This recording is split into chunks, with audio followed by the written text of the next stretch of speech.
Hey everybody, Fred Jones here again, and boy, do we have a treat for you today. For our last and final installment of the Afterschool Guru Presents COVID series, we are bringing you the Program Director of Quality Initiatives at the California Afterschool Network, Tiffany Gipson. I'm so honored to call Tiffany a peer, friend, and sister in the work that we do to advocate for youth here in California and abroad. So I'm very excited that she agreed to join us for this last episode to discuss the topic, why equity during the crisis. I should also prepare you by saying that due to the topic, we do address this through the lens of race, privilege, and its impact. Because Tiffany and I are Black, we do use language at times to stress a point that may trigger some of you. To honor the space of the moment, we have decided not to edit out those parts as the language has value in creating an understanding of the impact of such words. But the conversation is important and well worth sitting through any uncomfortable moments. So please, make sure you check it out. And if you like it, hit the like button and leave us a comment, or better yet, subscribe to the channel. We would love to hear from you. So, enough of me already. Let's go meet Tiffany. All right, so it is 1:30, and we like to start on time. So number one, welcome to everyone who has taken the time out for another Zoom meeting, all right? As if you haven't gone through enough. I know many of you probably jumping from one Zoom meeting coming to this one, so I appreciate you being here. And I'm very excited about the topic today. We were just talking, for those of you who just came in, today we're talking to Tiffany Gipson, and I'll introduce Tiffany in a minute. But I wanted to start it off by really framing what we're trying to do here today, because I think that's really important. Today we're going to be talking about equity. And we're going to be talking about equity. I come from the school of thought that you can't talk about equity without talking about race. All right, that's just the way it is, all right? So I'm saying that because I want everyone to understand that this is gonna be a conversation about real, all right? We're gonna take it from a place of comfort for everybody though, and it's very important for you to live in this space and understand that this is a space for sharing. We are all here to learn. We're all here to be open, all right? Hopefully we're all here to be open. And I want you to understand that everything that we say here is designed to be a source of conversation so that you can engage with this, all right? We want you to ask questions. We have people here, we have so many, and I'm looking at the folks who are just dropping in, so many experts in the field who are coming in to this conversation so that we can have a really frank talk about what's going on the ground and how important this is. So I say that I want to start off this conversation because this is something that is, I'm not going to say it's a delicate situation, but it's a delicate conversation in the sense of people may get triggered by certain things, and that's okay, all right?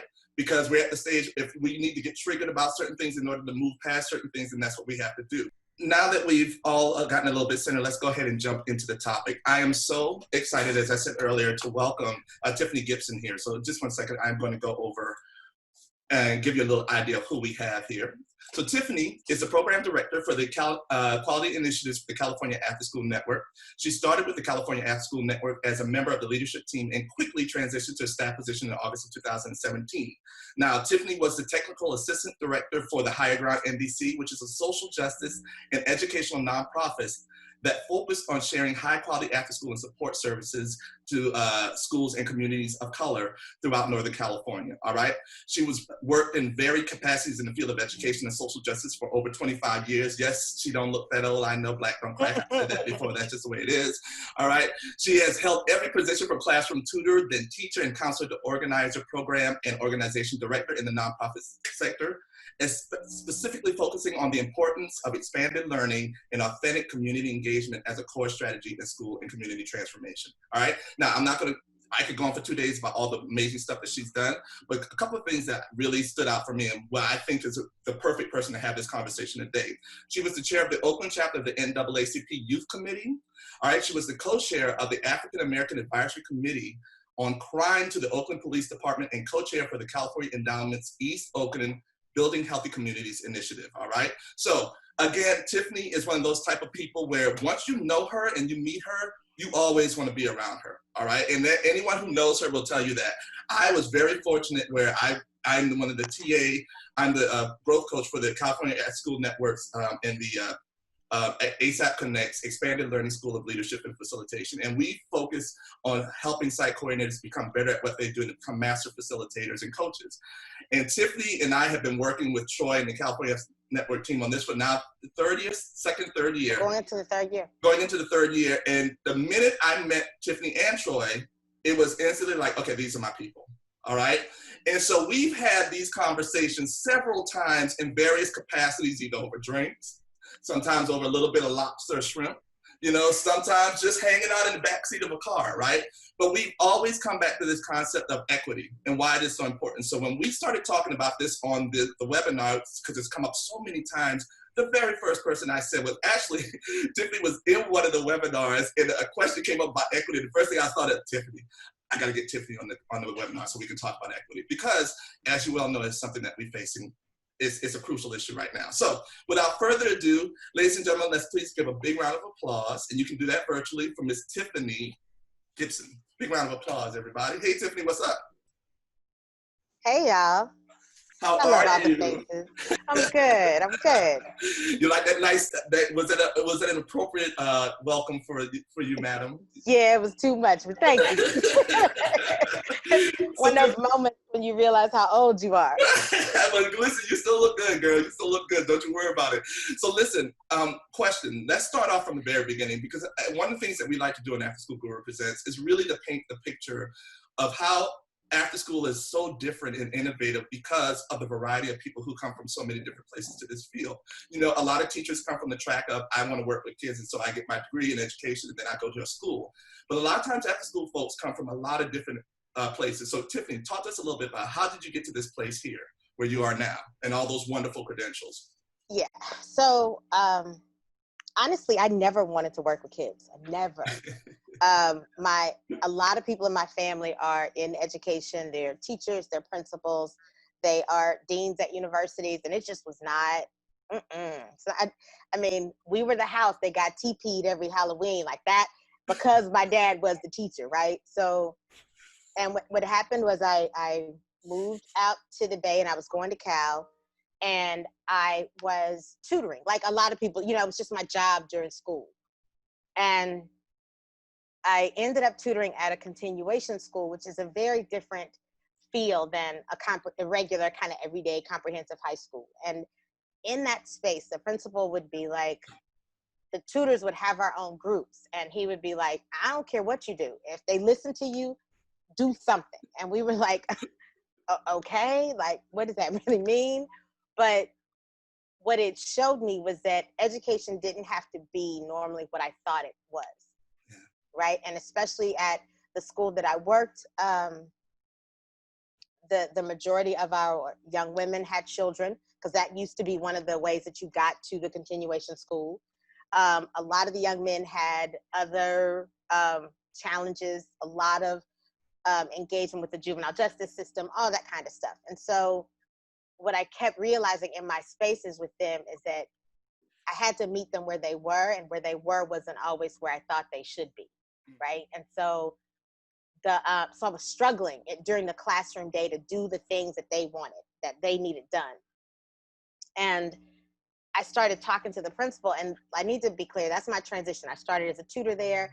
I got out of school. The principal asked me to come and teach there. And I agreed to stay because at this point I was vested in the young people. Like, I saw what that struggle was like, but I also saw that in the educational system, they sent the teachers who were struggling everywhere else there.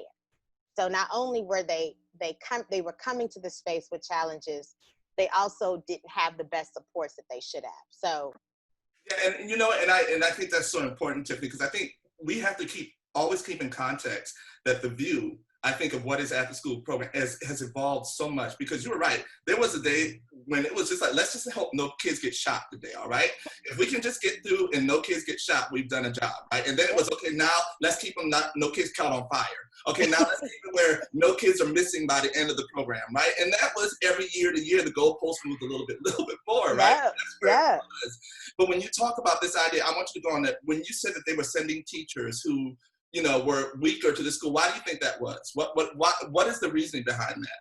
It was to me, it was the same way that the students ended up there, mm-hmm. Right? The teachers that were unsuccessful and that were struggling for whatever reasons, if the system couldn't figure out how to support them and they couldn't get rid of them, they had to put them somewhere. Mm. And that's really what I experienced, that a lot of the teachers, there was only one teacher who chose to come there and work. And she was truly the light in that building, because she came into that space because she knew what those children didn't have and what those students didn't have. And I'm calling them children, but it was a high school. So, and it wasn't like, I don't want to make it seem like it was an easy space to be in. Like I remember when I first started, one of the young ladies, we just did not seem to get along. And I was like, you know what? You ain't gonna keep talking to me like any kind of way, because this ain't my job. This ain't my career. I'm just here to do this little bit of work. And what's so interesting is I still talk to that young lady like now, right?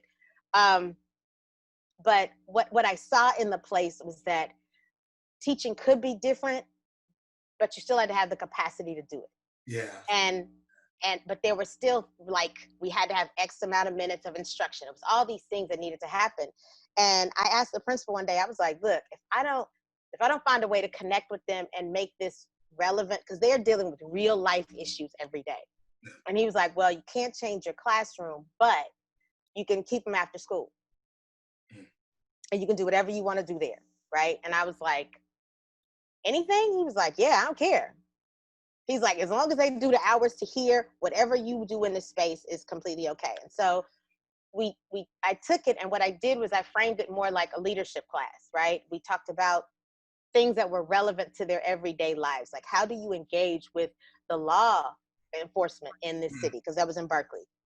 And it was rough in certain parts. And I was like, how do you as mothers create space and safe spaces for your kids? Like, and what we were able to do is then tie that into some of their classes, right? So that what they were doing during the day felt more relevant and got more buy-in for them to actually be in the space, right? Yeah. So I did that for a few years, and that wonderful, amazing woman who was considered a master teacher, who kind of took me under her wings, said to me that I needed to leave that school.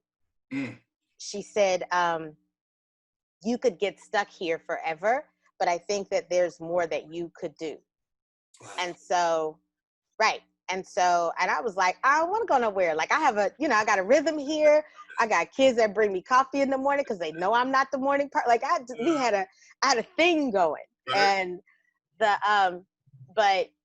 the school was doing some shifting. And she was like, no, I'm going to do a recommendation that you don't come back.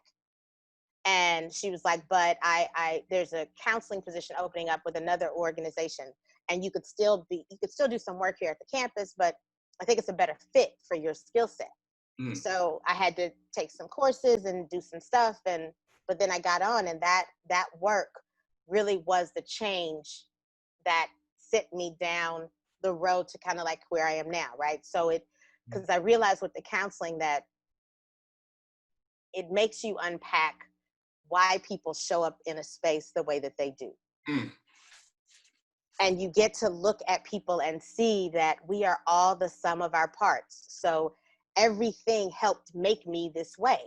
Environment, family, lack thereof, bad alignment and connections with systems, whether that's social services, whether that's education, but all of these things help create young people to show up the way that they do. And with the counseling work, I was able to, and I was very clear, I wasn't trying to do therapy, I was trying to do counseling, which meant I was trying to give young people strategies to help them navigate the world every day, right? We weren't sitting down trying to unpack their lives, because I really believe that that's not the best space for schools, because kids come in and out of schools. And if you're going to do therapy, that's a long-term investment, and that's really time that you need to commit. But because we deal with young people that are so transient, they could be at one school for a few months or a year or so, and then they're gone. So if you can give them skills and tools and strategies to A, understand themselves, B, pay attention to what's around them so they can realize how to really engage with that. And then to be able to always, and I tell them that one of the best skills in the world is to be able to build allies in wherever space that you sit, because we're always going to need help. And so if you always walk into spaces thinking that way, it helps you navigate things differently.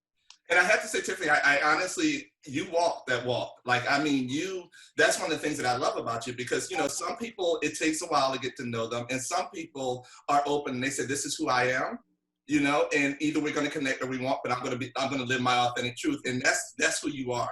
And that's why I think you and I connected so quickly. It was like, See, I don't have to be fake. Just like we were laughing because she was like, Fred and I haven't even talked before this call. I have no idea what's going to go on. I was like, because it's Tiffany. I'm not worried about it. We're going to get on, we'll talk, and it's going to be fine, right?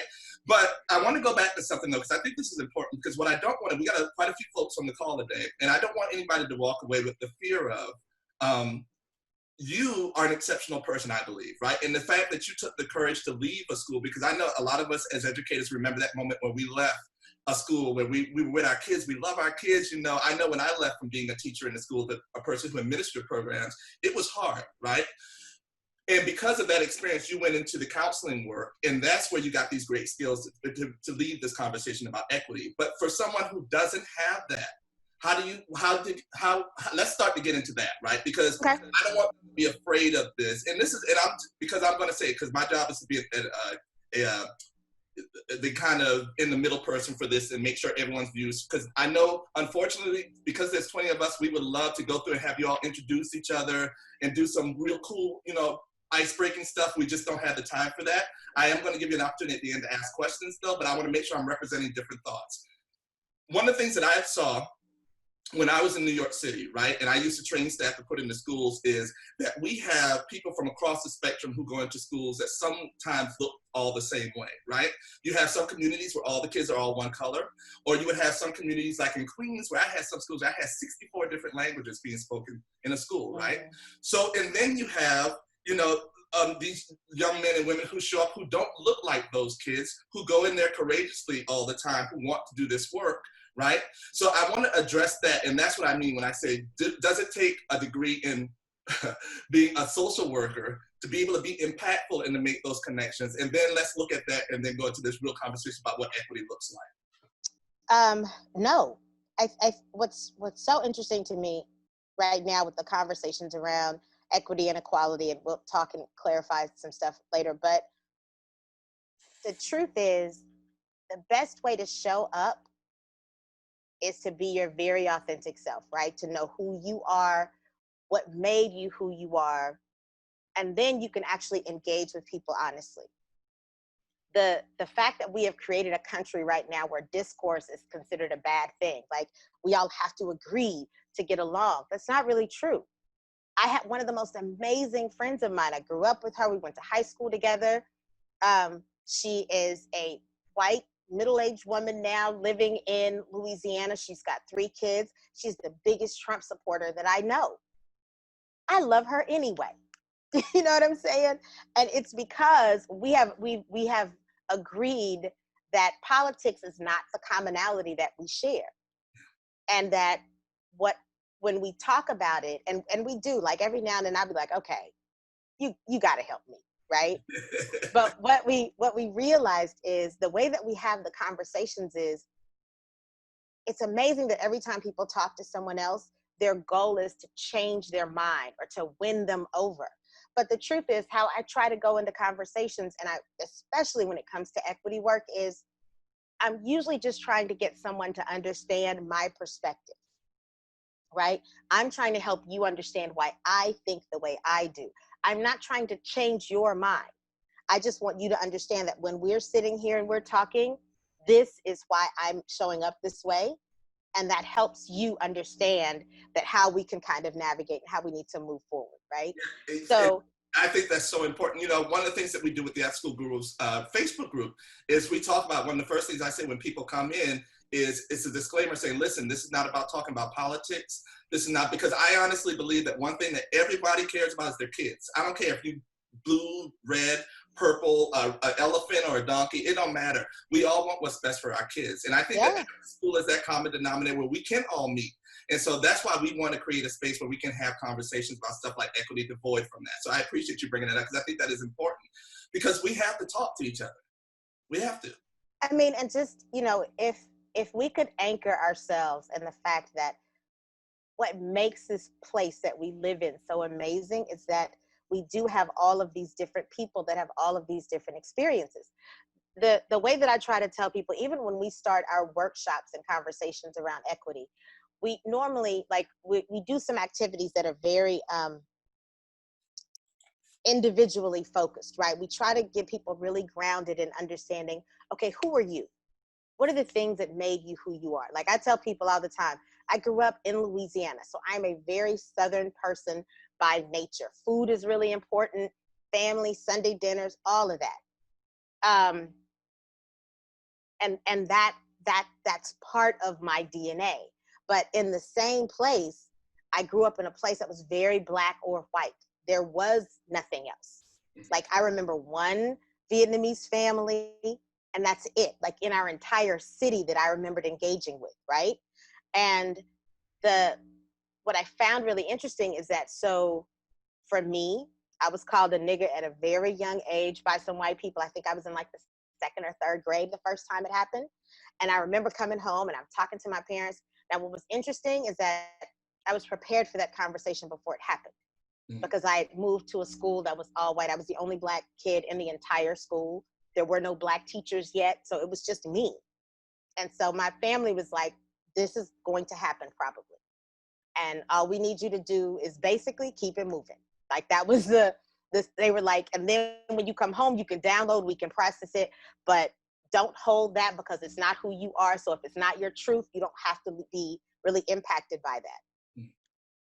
Having that as a framing growing up, and then making friends with some of those same people that called me that word in the beginning, allowed me to really see that, yes, race is a thing, right? Race is very clearly, it can be a big divider, but a lot of times it's only because there's a certain amount of ignorance that comes with it. And when I say ignorance, I mean the lack of knowledge, not stupidity, right? Yeah. A lot of times we get to engage with folks and we realize that we have preconceived notions based on what someone else said or thought or experienced. Yeah. Oh my God.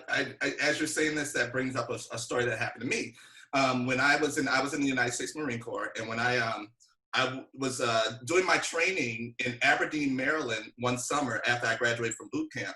And when we were there, we were all in the barracks. There was about 300 Marines in the barracks at the time, and there were all of us. There was only one Marine barracks on the Army base, so we were like family because we had to be.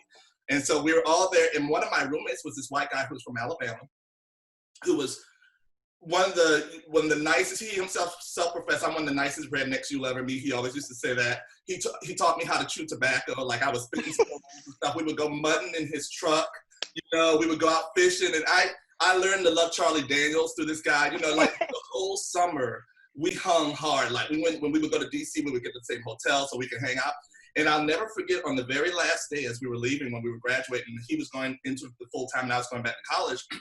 The morning that we woke up, we were in the room, and he said to me, you know what, Fred, I have to say, I am so, so happy that I got to meet you. You are nothing like those other niggers at home. And I remember having that moment where I was like, wow. And then first off, the first thing was to say to myself, I should say something. I should confront him. And that was totally not congruent with the way I felt about him before that, to now everything changed. And I had to stop myself. And I was speechless. I didn't know what to say. And literally what I said was, thanks. Thanks. And he walked off, never seen him again. But I always think back to that moment, and I say, I wish I had said this, and I wish I had, but more than that, I say, I hope that encounter changed his perspective enough that he would be open to having another conversation with another Black person later on in life, and so on, right? So I think you're right. I think we have to understand that language is something that we all deal with, but the language is in one part of it, right?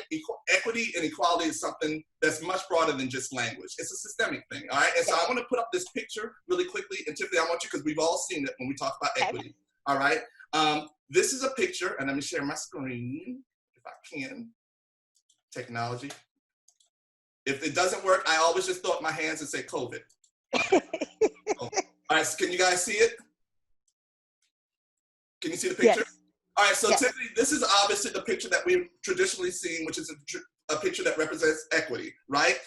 But one of the things that we're seeing now is a picture that more and more we're seeing as being a representation of equity is this one, which is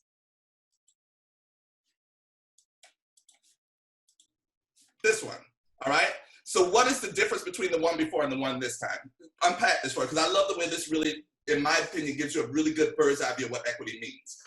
So the difference between the first two, right, is basically Equality means that we all deserve to have the same thing, right? So that means that if everybody deserves to be able to go to school, everyone deserves to have clean water, everyone deserves to have housing, right? But what you realize though is the truth is we don't all need the same thing.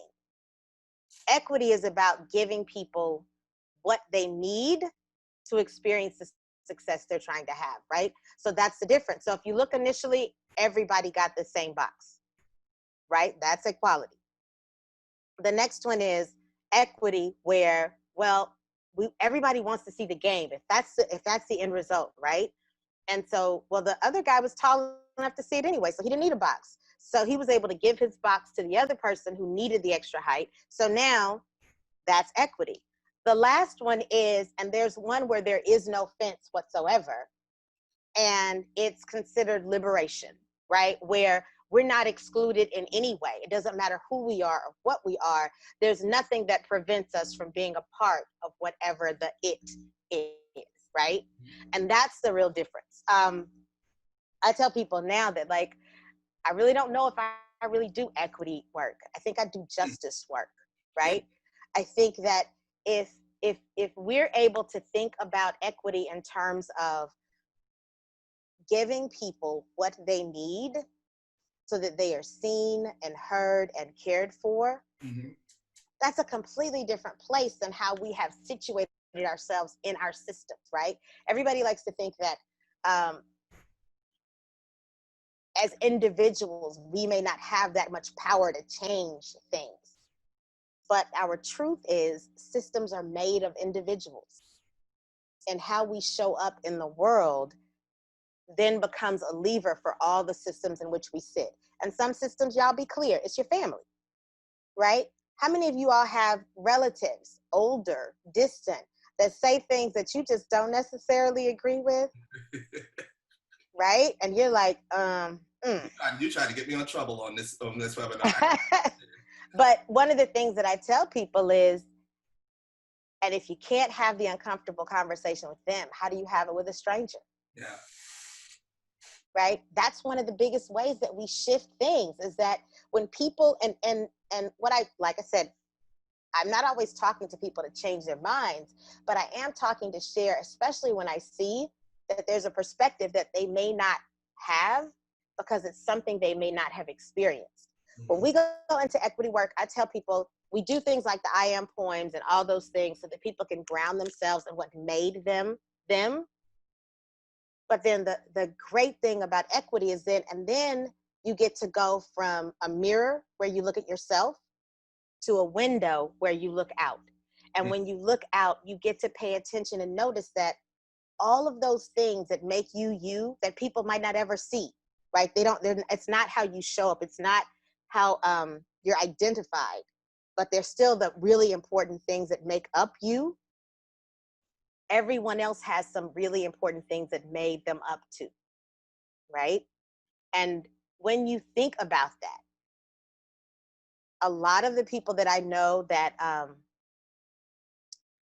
going to say move in ways that I may not agree with, when they do those things, the way that I usually try to show up with them is, to quote Julie Sesser, I become really, really curious, right?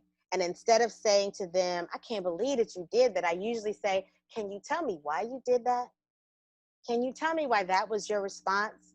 And what you'll usually find is there were some things that they unpacked or that they assumed that weren't actually true. And then I get to talk you back, right? And then we get to have a discussion and a dialogue about it. Because the only time change really happens is when you are actually really creating space and safety for people to have those kinds of conversations. Well, I wrote, I guess one of the things that I would comment on about equity in these conversations with people, to help them understand in a difficult conversation, that if you don't try to change their mind, right? If you show up saying, this is who I am, this is where I am, and we can have this discussion, but I'm not trying to be right? That's the thing. When you try to be right in these discussions, or correct, or the one who has the best idea, that's where it becomes confrontational, very painful, very scary for people. Mm-hmm. So when Tiffany said, I'm not trying to change your mind, that's a really, that has a lot of weight in these conversations when you're setting up spaces that people can just be who they are and say what they need to say in that room. Absolutely. You're right. And it's like Tiffany says, how we show up, right? And I think part of that, because I know Kid Grit, and the word Julia is from Kid Grit, amazing SEL work. And another part of that is this idea of knowing yourself, right? We talked about that in the last call. You can't come into the situation, especially with difficult conversations that deal with equity, race, and socioeconomic disparities and all that stuff, without knowing who you are and where you came from. Right? Because as Tiffany said, I think that's really important. We don't even understand sometimes our biases that are just inherent in who we are. And so therefore, sometimes we project that without even knowing, or we interpret things certain ways because of that. And so if you don't have an idea of what triggers you, what things, then you may take things totally the wrong way, or, whatever. So I totally agree. I think that it's so important that you know yourself. And part of this is being aware, right? For sure. And now, what was the question that we had? There was a question, actually, someone had. Yeah. How do you teach a young Black student to not be fearful to wear a mask? Parents are in and out of jail, and he's afraid he will get shot by police for wearing a mask. He doesn't have a good home life or family role model, and most of his family, I guess that he's staying with, I'm assuming, is white. And how does a white woman influence equity in his life?